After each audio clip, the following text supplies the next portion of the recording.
Welcome to Episode 9 of this series on Mary Shelley's Frankenstein. Last episode we covered Frankenstein's return home after the death of his brother, the accusation of their family friend as the murderer, and the first sighting of the monster since Frankenstein first created it. We begin Chapter 7 with Justine's trial. Victor admits to Walton that he was overcome with guilt and shame. Despite being sure that there's no evidence to convict Justine, the fact that it was his creation that has put her in danger and murdered a member of his family is hugely painful. During the whole of this wretched mockery of justice, I suffered living torture. It was to be decided whether the result of my curiosity and lawless devices would cause the death of two of my fellow beings. Note Victor's description of William and Justine as fellow beings. In labelling them so, he puts distance between humanity and his creation, adding to the sense of otherness around the monster. This otherness is only amplified when Justine is actually found guilty of the murder of William and condemned to death. Her sentencing marks the departure of reason, religion, and justice from the narrative. Both we and Frankenstein know the truth, but he's unwilling to bring it to light because of his personal shame. Before she's executed, Justine tells Victor and Elizabeth why she admitted to a crime she didn't commit. She did it, she admits, to obtain absolution after being harassed and repeatedly accused by the court. Fearing the excommunication and hellfire the court was promising if she didn't admit to her crime, she lies and tells the court she killed William. Now, she admits to Victor, she feels more pressure from that false admission than all her other sins combined. This violation of law and order within Victor's society runs parallel to the laws of nature which he transgressed against when he created the monster. This reflection also serves to muddy the waters about who exactly the monster is. It was mankind, after all, who created the monster, and mankind who condemned an innocent to death. From this point on, humanity and monstrosity are often held up in contrast, and we as readers are invited to judge who is the more horrifying. This is also a battle between Enlightenment thinking and Romanticism. Those logical, scientific processes such as science and law are shown to profoundly fail, whereas a more emotional, spiritual approach would have kept Frankenstein from ever creating the monster, and perhaps led the court to rule that there was no way one innocent could murder another, though this is perhaps wishful thinking on the part of the romantic. The death of Justine triggers a state of deep depression and fever very similar to the one Frankenstein fell into when he created the monster.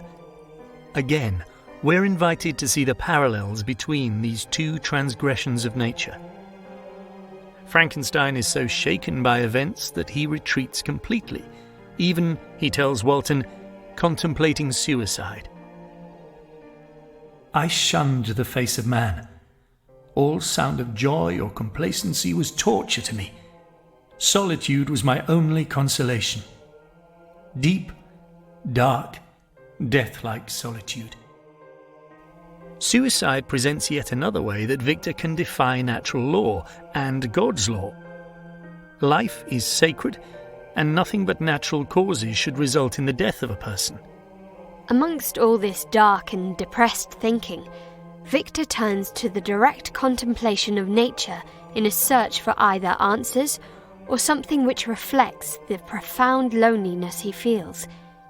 Nature, to him, appears in balance, and he is the only unquiet thing that wandered restless in a scene so beautiful and heavenly. In nature, Victor is also overwhelmed by feelings of anger, vengeance, and guilt, as he realizes that none of his family or loved ones will be safe as long as the monster lives. As he puts it, there was always scope for fear, so long as anything I loved remained behind. As he has these thoughts, Victor's behaviour mimics the monstrous. He gnashes his teeth and his eyes become inflamed, and he wishes that he could extinguish the life he has created. He is, over time, becoming more and more removed from the realm of humanity. Victor's father obviously notices that something is wrong and decides that they should all move back to Victor's childhood home. The terrain of Victor's idyllic early years at first has a calming influence on him, and the picturesque scenery distracts him from his dark thoughts, though only for a moment. If mine had been a sorrow to be chased away by any fleeting circumstance, this excursion would certainly have had the effect intended by my father. As it was, I was somewhat interested in the scene it sometimes lulled, though it could not extinguish my grief. As they get closer to Frankenstein's childhood home, the scenery takes on an increasingly sublime character. As they ascend, the valley below Frankenstein transforms and takes on a new, terrifying visage.